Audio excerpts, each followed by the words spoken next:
church, quote unquote church, like preaches that, it still happens in there. And so I have I really believe that every individual has their own individual path to spirituality, has their own individual path to God, or whatever they want to call that. And if they find that inside of a church and in the community of the church and what they get there and they feel fulfilled, all the power to you. That's awesome.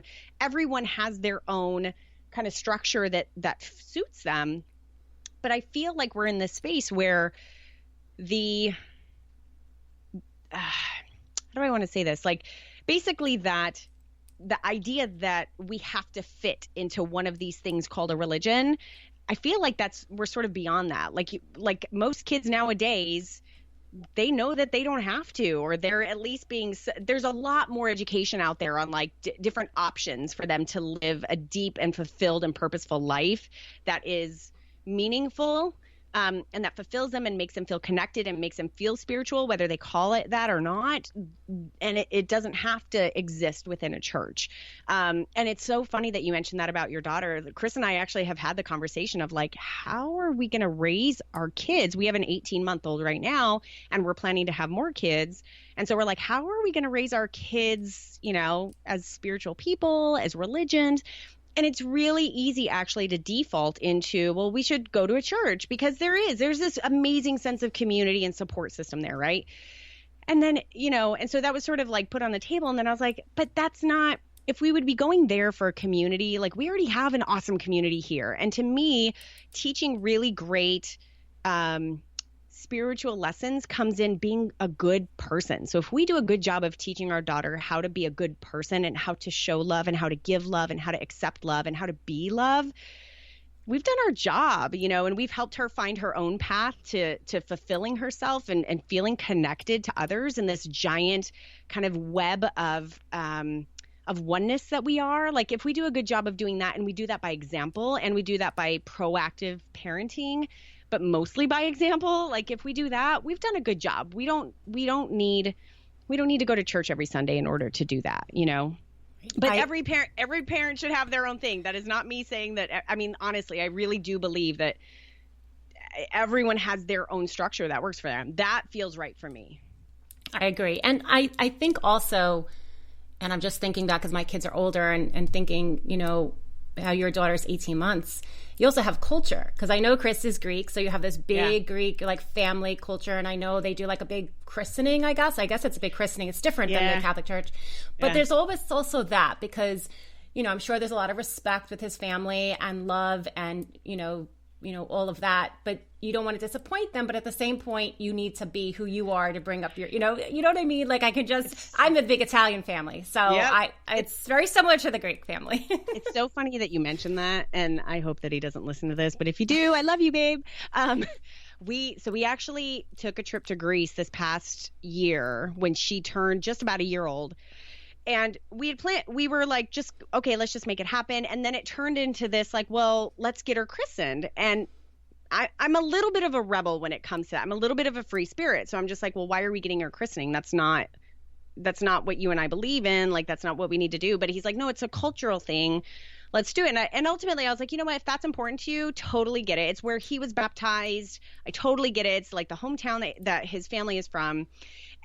And being the genius marketer that he is, he's like, well, if we tell your parents we're getting her christened, they'll come out too. And so it could be a big thing. So they came out, of course. I mean, they probably wouldn't have come out for just a regular trip, but because she was getting christened, so we all ended up going out there. It was amazing. But the actual christening, I was having such an internal struggle for the entire time. As a matter of fact, you may or may not have seen pictures, but if you did see pictures, you probably did not see a lot of pictures of me, because I was like, you could read my face of not being very happy, because, it's like your typical, like they dump the kid in the water, she's crying. It's really not a fun thing.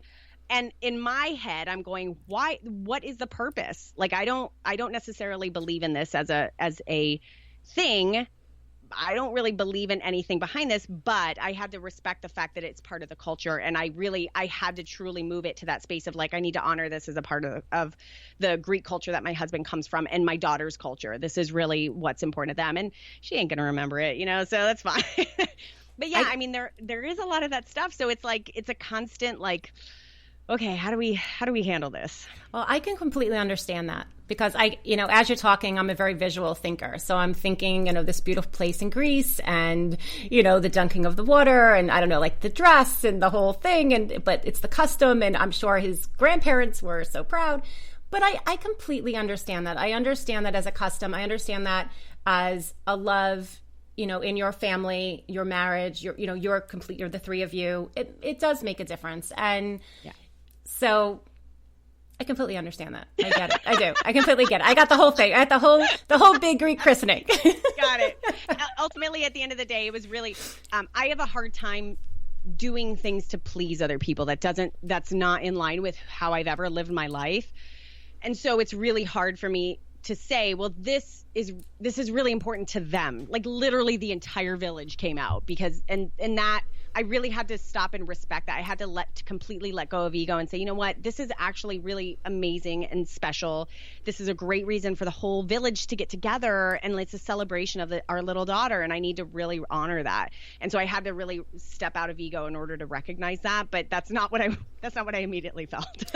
You know what, though? That's just you being really true to yourself and true to your partner and unconditionally love. That really is a give of yourself. I mean, I talk about this with my husband all the time, now that our kids are older and we see so many people that don't make it and, marriage is hard, right? Like a relationship is hard. And I mean, we started dating at 16 years old. I'm like, I've known you more than half my life. Yeah. It's crazy. Crazy. Oh yeah.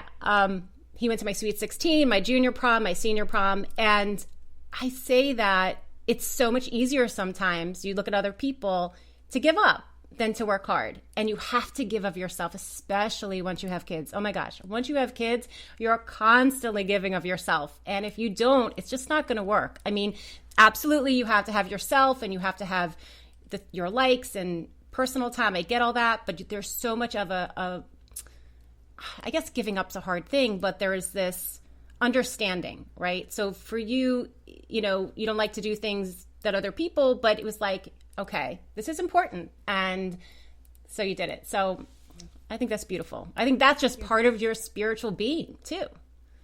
Yeah. And I feel like, the funny thing is that if I had to use a word to describe like how I feel as a spiritual being or just a person in general, I feel like I'm like the embodiment of love. And I feel like everything that I do has to give of that. And so like as a mother, as a businesswoman, as a wife, as a friend, as a mentor, like all these things. And I feel like that, I mean, that's just all one. I feel like that's all we all are. It's like we're like these bright beings of love, and like how we interact in this world is just like some sort of like human representation of that. You know what I mean? I don't know if that made sense. No, it totally makes sense. I mean, yeah. It completely makes sense that we're all just one of these consciousness and little lights. I always think of it like we're all like these little lights that are just flaring up. And as you look out, we're all part of that universe and part of that one. Mm-hmm. So I'm going to segue over to intuition in business. But before I go there, just a little bit, I feel like intuition, we're going to get to intuition, but we're talking about spirituality. So what connects you, I would think, I want to talk a little bit about rituals, like spiritual rituals. I know you have a lot that, ground you and there's certain things you do. So as you, Katie, as a person, what spiritual rituals or that connects you to spirit, however you want to say it, do you have in place that you want to share? Yeah. So there's a couple of them. Some of them I'm really good at doing every day and some of them not so much, but they're all tools in my pocket of what I use to feel in tune. So one thing I do is I do meditate. This is probably something I don't do nearly as often as I really would like to, but I do meditate. And so a lot of times that's like to a guided meditation podcast just to like quiet down my brain so that I can listen. Meditation for me is more about listening. It gives me the opportunity to quiet my brain and just listen to my body, listen to what's going on, listen to any messages I need to hear, or just being like sort of like being in a space without having to be a doing kind of a person. Right. So I do meditate. I would say exercise is a big one for me. And most people probably would not fit that in the category of like a spiritual practice, but I do, because when I exercise on a daily basis, it aligns everything for me, meaning I feel like I feel physically alive in my body, and that physical alive body is in tune. It like clears my brain, and I just feel sort of like all aligned, right? Like any worry that I had, whatever anxiety that I was feeling, any to-do lists that are going on in the background, like none of that really matters in that moment. So it forces me into a present moment. I am in nature quite a bit. So whether it's something as simple as just going outside for a walk, or it's going to the beach, or it's going for a swim in the ocean, or it's just taking the time to look up and look at the beautiful cardinals that are like all around our house, or the squirrels, or the stray cats that are adorable, and I try hard not to feed them so they don't come to my backyard. But like, I love animals. I love nature. And so any way that I can put myself there and constantly remind myself that I'm a part of this, and that this is just, I'm a part of this giant canvas, this giant painting that is this universe, and that's pretty darn amazing. So like, we don't get to do this that often, but we go to the Florida Keys quite a bit, and we go snorkeling, at least a couple times a year. And it's just, that is probably one of those things that just like takes you to a new world when you're underwater and you're really connected and you're swimming next to all these fish and to turtles and some sharks and whatever's there. You're just like, wow, like you really recognize like there's nothing more that will like center you in that one moment. So you just feel like, I don't know, just totally connected. And then for kind of real practical daily stuff is I do a lot of journaling. So every single morning I have a pretty ritualized habit where I will write in my gratitude journal, and it's a physical journal that I have, and I'll just sort of like brain dump on anything that I feel grateful for. And as a little random side note, I remember watching somebody on Facebook posting like, what if tomorrow you woke up and you only had what you wrote down that you were grateful for yesterday? And I was like, ooh, I gotta make sure to put all the important things in there. So like, I guess I'm constantly really grateful. I make sure to make a practice of gratitude, even when I don't feel like it, by the way, because there are definitely days where I don't feel grateful. I wake up anxious, or I wake up mad, or I wake up whatever. But that's how I start my day. And then I immediately really go into journaling, and my journaling practice has really shifted from kind of telling the story of my life kind of after the fact, where my journal used to be the place that I would go to vent, like so I could process stuff out and see what was going on.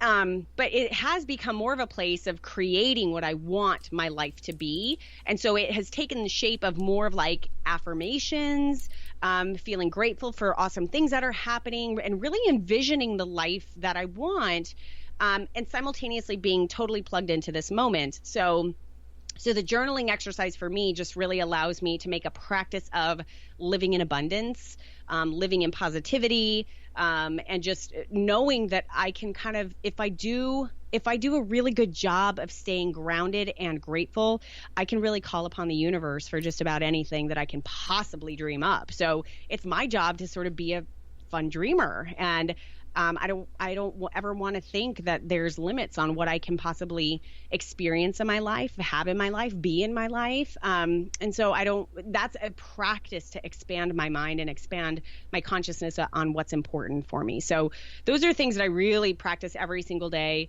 and that have made a massive, massive difference. And then I just think that all of that all rolled into one, that I think that constant thread in there is just the fact that I know that all of those work. Like I have, in some way, shape, or form, like I have them in my toolbox to call upon whenever I need them. And I know that they work immediately for whatever I need. Like I need to feel connected. I need to feel spiritually fulfilled. I need to feel like I'm not angry all the time, or I need to feel like anything is possible. Like I kind of know what to draw upon in order to do those things. Cool. So let me ask you this question, because I love asking this because I get different answers from everybody, and I think they're all great answers. So if I said to you, what do you think intuition is? What would be like something that would just come off the top of your head? I think intuition is being 1,000% truthful and in tune with your inner soul, and being able to tap into that at any given moment. So for me, that means that I need to constantly be knowledgeable and raw with myself, so I know who I truly am and what I'm doing. That's what I would consider intuition, because that then enables me to make decisions, to do things that are in line with that. Can you think of a time in your business that your intuition or like your intuitive hit, you know, like we call it like a hit or like an aha. Can you think, there may be many, but can you share with the listeners one that was